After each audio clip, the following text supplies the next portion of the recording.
Nous vous saluons dans le précieux et puissant nom de notre Seigneur Jésus-Christ et bienvenue à ces moments de bénédiction, bienvenue à cette émission, bienvenue à ces moments de délivrance, de restauration, de guérison dans tous les domaines. Quand on dit guérison, parce qu'il y a des gens qui sont contre, n'est-ce pas, l'évangile de prospérité.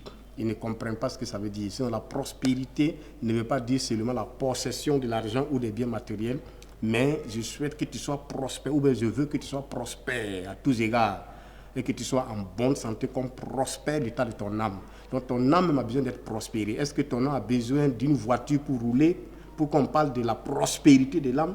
Ton esprit a besoin d'être prospère. Est-ce que ton esprit a besoin d'une villa pour qu'on dise que ton esprit prospère? Voilà un peu beaucoup de choses que les gens ne comprennent pas. Donc, je veux que tu sois prospère à tous égards, spirituellement, moralement, physiquement, et même environnementalement, je veux que tu sois prospère. Je veux que tu sois heureux dans tous les domaines au nom de Jésus-Christ. Alors, nous allons partager autour du thème et nous allons faire des déclarations prophétiques et des proclamations de la parole. Et nous croyons que la parole est très puissante. La parole traverse. Et vous savez que la parole peut traverser. La parole d'un homme peut même briser les vitres. Ça peut traverser un mur. Ça dépend de la concentration de la parole. C'est pourquoi pendant que je parle, toi qui me suis, cette parole traverse ta situation, traverse ton corps, pénètre tes cellules et enlève tous les virus qui sont dans ton corps, dans tes cellules, les virus qui sont en désordre dans ton corps. Ma parole pénètre dans le puissant nom de Christ Jésus. Et cette parole, par le feu du Saint-Esprit, n'est-ce pas, les lasers du Saint-Esprit pénètrent pour enlever ces virus nocifs et donner, n'est-ce pas, à ton corps de vivre, à ton sang de vivre la parfaite santé selon Dieu. Aujourd'hui, nous allons voir autour du thème le sang de Jésus, ou le sang tout court, l'arme invisible de tous les temps et invincible, le sang de Jésus. Ou si vous voulez, je vais utiliser le sang pour mieux me faire comprendre. Parce que je vais faire une analogie entre le sang même et aussi le sang de Jésus-Christ. Mais nous allons partir le sang, l'arme invincible de tous les temps. L'arme invincible de tous les temps. Le sang, l'arme invincible de tous les temps. Pourquoi aujourd'hui beaucoup utilisent le sang? La notion sang, le principe même du sang. Au commencement, pourquoi le sang? Parce que beaucoup de gens ne comprennent pas d'où est venu le sang. Sinon, quand Dieu a créé l'homme, je vais aller très calmement pour t'expliquer, pour que tu puisses avoir l'importance, pourquoi le sang est brisé, pourquoi le sang est recherché par toutes les religions aujourd'hui. Vous savez qu'il y a des gens qui vont, on leur dit que si tu arrives à verser du sang, tu vas avoir des vierges au paradis. On flatte les gens comme ça parce que le sang là est recherché. Le sang est très important, la notion sang est très important. Mais maintenant, est très importante la notion. Mais maintenant, comment? Je vais partir au commencement. La Bible fait savoir que quand Dieu a créé l'homme, il a créé à son image. Donc, ça veut dire que l'homme a été créé esprit. Mais il n'a pas encore de sang. La Bible fait savoir que Dieu a formé l'homme de la poussière de la terre. Ça, c'est le formos, le corps. Mais en ce moment, il n'y a pas encore de sang. Mais quand Dieu a pris l'esprit, l'homme, qui est à son image, qu'il est venu souffler dans les narines du formos, du corps, la Bible fait savoir que l'homme a commencé à s'animer. C'est ce qu'on appelle l'âme. Donc, le sang est venu et c'est le sang qui a commencé à faire bouger, n'est-ce pas, le corps qui était là, inerte, sans vie. C'est le sang qui a commencé à faire bouger. Donc, le sang est venu avec qui? Avec l'âme. Donc, l'âme est dans le sang. C'est-à-dire, tout ton système de pensée, toute ton intelligence, ta volonté, tes sentiments, tes émotions, le psychique, l'intellect, tout ça, c'est tout dans le sang. Et c'est pourquoi le sang, au commencement, a une importance capitale.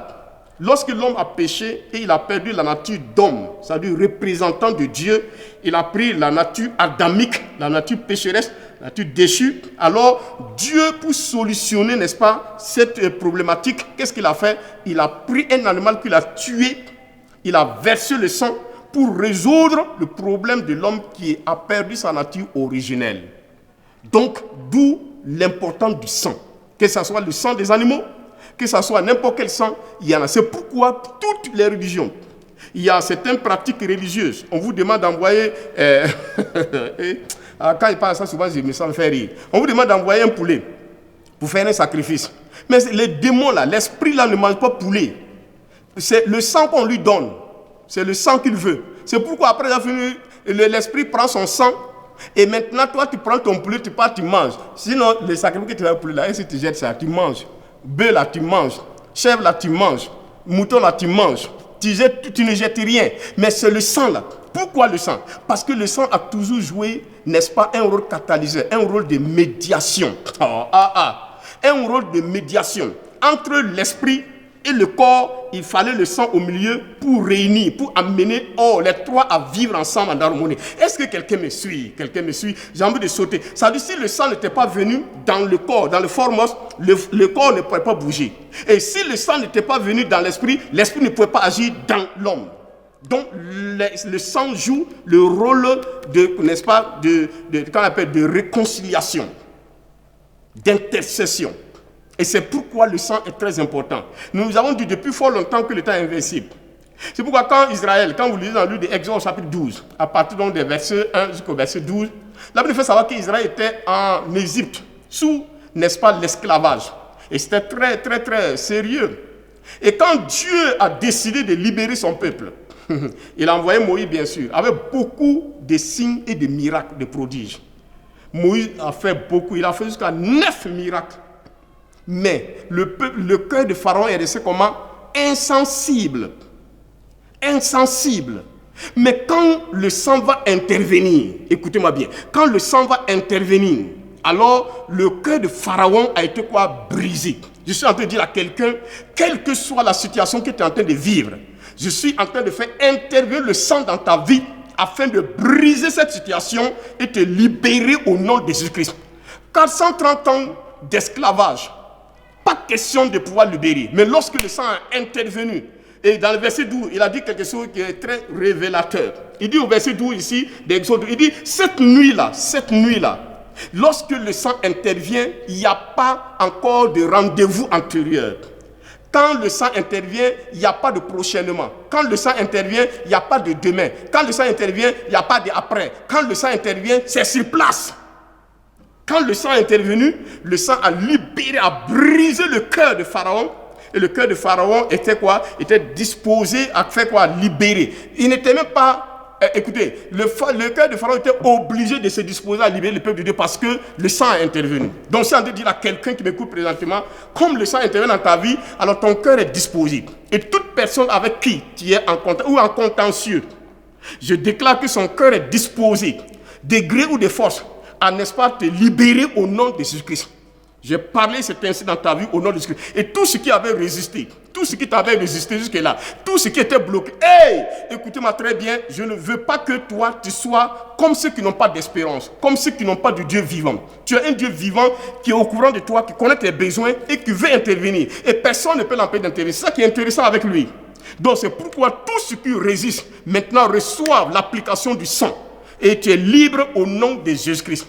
Et ce que Moïse a fait, cette nuit-là, il dit cette nuit-là, je passerai dans le pays d'Égypte et je frapperai tous les premiers-nés, alors d'Égypte et du pays d'Égypte, depuis les hommes jusqu'aux animaux, et j'exercerai des jugements contre tous les dieux de l'Égypte. Je suis l'Éternel. Parce que l'Éternel travaille avec le sang. Donc c'est pourquoi tous les hommes, il y a beaucoup de gens quand ils vont aller voir, n'est-ce pas, des médiums du diable, c'est-à-dire ceux que le diable utilise, ils demandent du sang. C'est pourquoi faire avec le sang? C'est pour utiliser ça comme médiation entre les esprits et toi. Donc le sang des... c'est pourquoi l'homme qui était séparé de Dieu depuis la chute, pour que l'homme puisse se réconcilier avec l'homme, pour que l'homme revienne à la maison du Père, Dieu, pour que l'homme, n'est-ce pas, reçoive maintenant Dieu comme Père, pour que l'homme revienne à la maison du Père, il a fallu l'intervention du sang de Jésus. C'est pourquoi il a fallu ce qu'on appelle la croix. La croix, ce n'est pas seulement le bois, mais la croix, c'est le sang qui est versé à la croix. C'est pourquoi quand Jésus était à la croix, il a pris la main du Père et la main du péché sur la terre ici, et il les a mis ensemble, il les a réconciliés. Et c'est pourquoi, si le sang réconcilie quelqu'un, personne ne peut les dissocier. Personne ne peut briser ça. C'est pourquoi je suis en train de dire à quelqu'un, ne s'amuse pas avec le salut que tu as reçu en Christ. Ne laisse pas quelque chose, les choses éphémères de la terre, venir fragiliser, venir attaquer le salut que tu as reçu. J'ai dit, celui que le ciel et la terre a été réconcilié par le sang de Jésus, alors rien ne peut te délivrer, rien ne peut te libérer, et rien ne peut venir détruire, n'est-ce pas, cette relation avec le Père. tu es réconcilié à travers le sang de Jésus-Christ. Ça, c'est très important.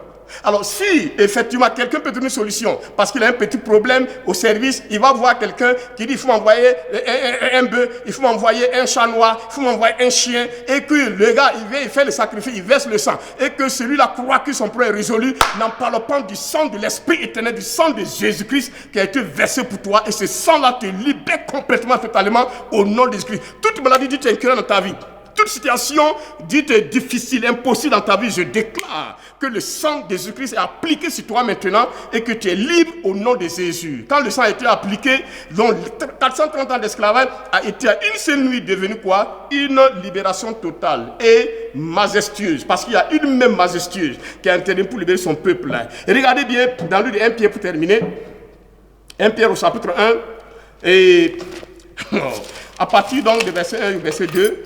Rapidement, Pierre, apôtre de Jésus-Christ, à ceux qui sont étrangers et dispersés, même là où tu es, que tu sois à l'étranger et que tu me suis présentement, tu sois dans n'importe quel continent, aux États-Unis, tu sois en Europe, tu sois dans l'Afrique et dans tous les pays, là où tu es au village, là où tu es, étranger, dispersé, quel que soit ce qui t'a fait disperser, la Bible nous fait savoir, nous avons un seul dénominateur commun. Nous avons quelqu'un qui peut nous garder là où nous sommes dans la dispersion.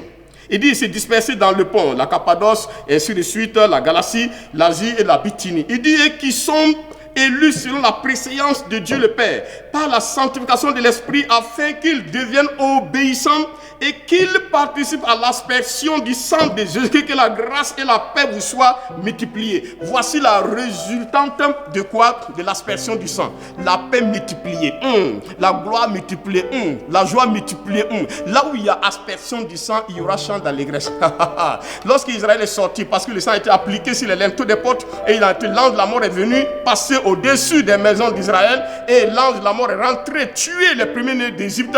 La Bible nous fait savoir que le peuple est sorti avec chant de louange, chant d'allégresse. Il y a la paix multipliée, la joie multipliée, parce que toi, tu participes à l'aspersion du sang de Jésus. Et comme tu participes à l'aspersion du sang de Jésus-Christ, alors tu es dans la joie, tu es dans la paix, tu es dans le bonheur. Et tout ce qui était bloqué est débloqué par le sang de Jésus-Christ. La délivrance du peuple d'Israël était bloquée. Mais quand le sang a été appliqué, il a été débloqué. Et je déclare maintenant que tout blocage dans ta vie est débloqué. Dans les affaires, et spirituellement, moralement, socialement, dans tous les domaines, dans tes études. Je parle que tout ce qui est bloqué dans la nation est débloqué par le sang précieux de Christ. Et comme j'aspère ma nation par le sang de Christ, comme j'aspère mon continent par le sang de Christ, comme j'aspère le monde entier par le sang de Christ, je dis tout est débloqué au nom de Christ. Je suis en train de dire à quelqu'un de ne pas baisser les bras, mais il y a une arme invincible de tout temps qui s'appelle le sang. Et le sang de Jésus-Christ est l'arme la plus efficace que le monde ait connue. Et ce sang-là est toujours d'actualité. Et ce sang est aspergé sur ta vie, aspergé sur ta maison, aspergé sur tes affaires, aspergé sur tes relations. Et cela maintenant fonctionne. Et reçoit la paix au nom de Jésus. Que la grâce du Saint-Esprit se manifeste dans votre vie comme nous vous aimons en Christ. Amen.